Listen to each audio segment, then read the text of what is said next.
Releasing the Bug, November 8th, 2011. I should be sleeping right now, but I am not. The husband got up early today, 5:15 a.m., to get the kid ready for school. I should be sleeping in when it's his turn, but here I sit in front of the computer. Even with a migraine, I took Excedrin, and no tea or victuals, I still feel compelled to expunge what has been weighing on my mind for the past week. You see, it is in my best interest to do this. It has been a week since NaNoWriMo began and I started my challenge. I completed 2 chapters of my novel so far, but then I stopped. I haven't been able to write since last Thursday. You see, I made a mistake, a huge mistake. On the evening of day one, when I finished my first chapter, I was so excited to share it with the people close to me, the folks I love and trust. I shared it with my son as I usually share my writing accomplishments. His reaction was genuine and filled with encouragement. I then chose to show it to my other biggest supporter, my mother, but before I did that, I showed it to my aunt. Big mistake.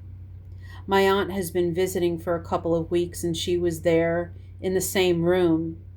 I should have went with my first instinct and waited until she left town. By the way, I totally dislike should haves. But I was so proud of myself that I actually sat down and began writing and taking my participation in NaNoWriMo seriously this year. Here comes another should have. I should have realized that based on my aunt's reaction or lack thereof to all my previously composed essays and poems, that sharing this important pivotal piece may leave me unsatisfied again. I learned a hard lesson. Never ignore your instinct, damn it. During my aunt's visit, I thought it would be a great idea to catch her up on all my blog posts and what I've been going through and feeling the past year or more. I feel like my writing has been a therapeutic vehicle for me and helped me release the negativity of my past and propelled me to move on and concentrate on the positive in my life. I thought my aunt would get a better understanding and appreciation for why I am the way I am and almost forgive me for my shortcomings. Way too much to expect, I finally realize. After keeping my blue binder of writings for a couple of days and while handing it back to me, the most she said was, "I liked your piece on Pipa." That was it. Not, "Hey, you're a pretty good writer." I would have settled for even that. Not even, "Now I understand you a little better." Just nothing. No feedback, good or bad. I would even have settled for bad feedback. Just something, damn it. But all I got was nothing. I came to realize that my aunt is a lousy communicator. She will never tell you how she really feels. She will never tell you what she thinks.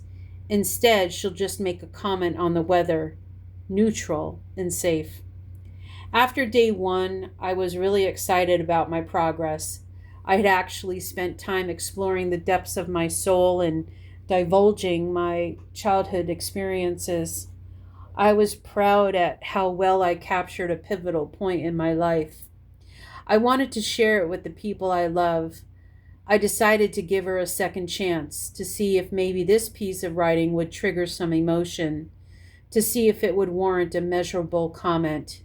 The only thing I got was, "Why are you writing about dead people?"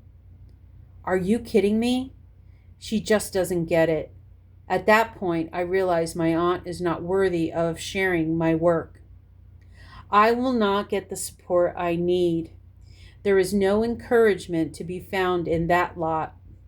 That lot is vacant. Such a huge disappointment. The next day, I emailed my mother to explain my frustration with the response I received the previous evening. Luckily for me, she explained her reaction and made me feel that the fact that I hit a nerve with my mother and captured the details accurately was incentive enough for me to proceed.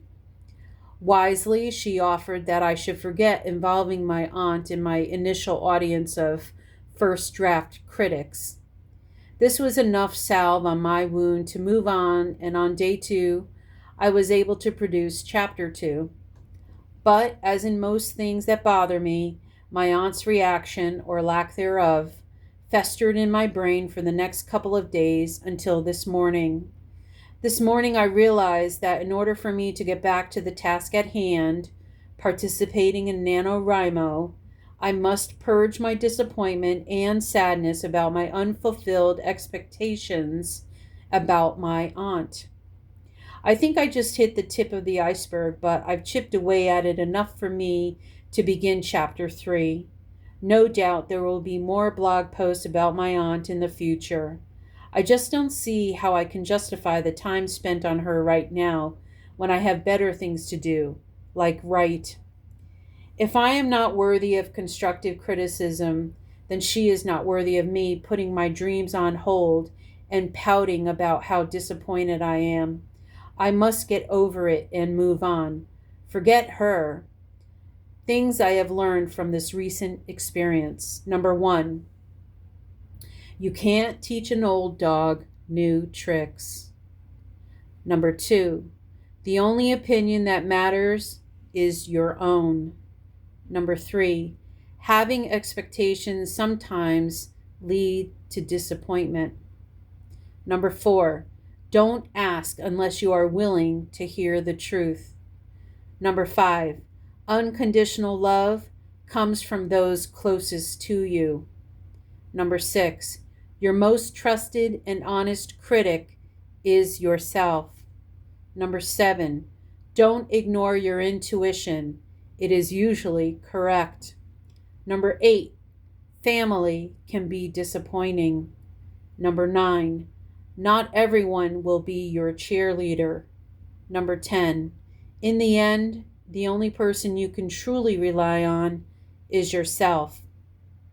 Now that I have purged my system of what has been bugging me, I am free to continue my journey, and I shall wish myself good luck.